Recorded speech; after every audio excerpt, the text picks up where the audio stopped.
how in the world is AI going to change your church? I'm going to prognosticate today and give you some ways that I think AI will change the church and maybe even your church, whether you like it or not.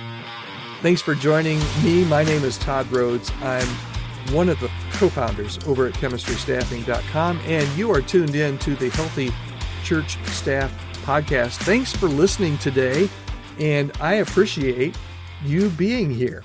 Let's talk a little bit about how AI will change the church, whether you like it or not. And let's start off by, let's identify the issue, okay? Let's really look at what's going on here. Gen Z, which ages 12 to 27, look at AI maybe a little differently than what we do. Younger generations see AI not as a threat, but as an advantage in their career. Some interesting statistics: about a third of 2024 graduates and over half of the tech majors are planning to use AI professionally. And that's according to a trends report put out by the company Handshake. When you get a little bit older with Gen Z, 48% of Gen Z think that AI will advance their careers by providing faster knowledge access. And even LinkedIn did a survey here recently where they found a 75% monthly increase in AI skills added to Gen Z profiles back in 2023. So this, particularly the younger you get, it's just going to be like young people, not that young anymore, but younger than me, that don't remember that were never around before the internet. They have no recollection of a world without the internet. That's how a lot of people are going to be coming up. They're going to have no idea of what a world is like without AI. So this is really going to change church dynamics as well. Traditional methods may fall short, particularly with young people as we bring them on our staffs and as AI permeates your daily life. For Gen Z, again, 12 to 27-year-olds, AI isn't just a wave of the future, but it's the tide of the present. They're not looking at AI in the future. They're looking at it right now. One more statistic, and then we're going to talk about maybe how to respond. 57% of Gen Z respondents, 62% of millennials, and those are 28 to 43-year-olds.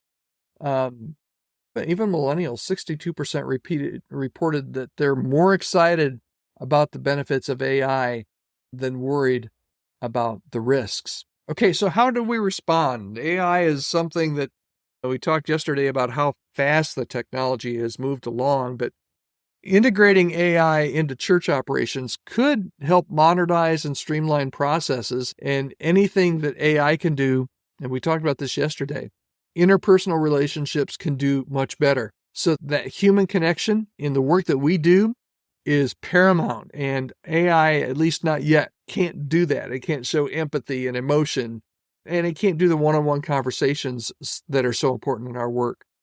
That said, though, the church's ability to adapt to change is going to be crucial for its long-term survival and engaging with younger generations and to be able to remain relevant. As AI continues to become more common in our society, if we ignore it as a church, it may lead to us really being disconnected. Acceptance of AI isn't a nice to have, it's almost a must have. Now, you may be pushing back and saying, Todd, I don't really need to know about AI. I think it's evil. I don't think it has any place in the church. And I would just remind you that that line of thought was said so many times over the year. Matter of fact, I've got a podcast in the hopper that I'm going to record soon that talks about different kinds of technology and how the church has shunned it when it came out, all the way back to the press, to the church organ, to, oh my goodness, there are so many different technologies that have been introduced over the years that the church has just poo-pooed all over and didn't want to have anything to do with, and now it's just commonplace. Proceed cautiously with AI, but just to stick your head in the sand and say it's not a thing and it'll never affect anything that we do in the church is just not a wise stance, in my opinion, these days. All right, so what do we take away from this? All right, first of all, AI is just a tool. It's nothing more. It's just like the internet. It's like television. It's like radio. Even I just mentioned going back to the Gutenberg press. It's a tool. It's a technology, and adaptation is going to be key. Churches that adapt to changing cultural and technological landscapes are going to be more likely to thrive and actually to survive. And particularly as we engage with Gen Z and other generations, younger generations, it's going to be really imperative that we know what we're talking about and that we allow them to use some of their strengths in what they see as being very commonplace. It might be foreign to us, but they see as very commonplace, and allow them to use those kind of tools and gifts in the church. Again, it's not going to replace the human element, but it can make things a little bit more productive. When it comes to our faith, we may find that AI is an unexpected disciple. That's a quote that I found as I was researching this podcast. And AI can actually be a tool that we might be able to use. So what do we do from here? It's going to change everything. Deep down, we know it's going to change. We don't know necessarily how it's going to change or how fast those changes are going to come. But what do we do next? First of all, you got to start with yourself and encourage yourself. Give yourself, yesterday we talked about how to do some deep work. Maybe take an hour or two and just familiarize yourself with AI and its capabilities. Read how other churches are using it. There's some good Facebook groups on the church and AI, and that show not only the benefits, but also some of the pitfalls.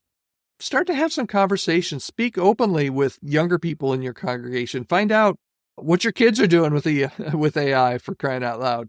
Find out what people, maybe you've got people in your church that are younger that work at tech firms or work in the area of technology. Maybe you've got people on your staff that are already researching this. Maybe they're using it and you don't even know. Start those conversations, get to learn from them, and start to experiment a little bit. Don't write your sermons with AI, for crying out loud. Start incorporating AI into some small ways into your church operations. And if you think, no, never, Todd, I'm not going to do that with AI.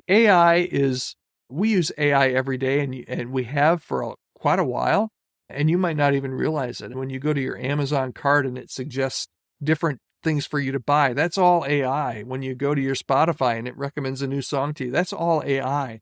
It's not new, although the latest iteration of it is moving so quickly. Here's my admonition to you. Don't worry about it. It's not going to take over your job. You're not going to lose your job over AI. But it's important that we navigate these waters together, because for young people and for the future of our church, we're going to have to learn about AI, and we're going to have to figure out exactly how we can bridle it and use it, and how we're not going to use it as well. Those are important things as well. I would love to hear, how are you using AI in your church? Maybe you've decided we're not going to use AI ever. Let me know that too. I would love to hear from you with your feedback. You can email me anytime at podcast@chemistrystaffing.com. Thank you so much, and we will be back tomorrow. We're going to talk about how do you care for your staff after termination. Heavy topic for a Friday, but we're going to talk about it tomorrow.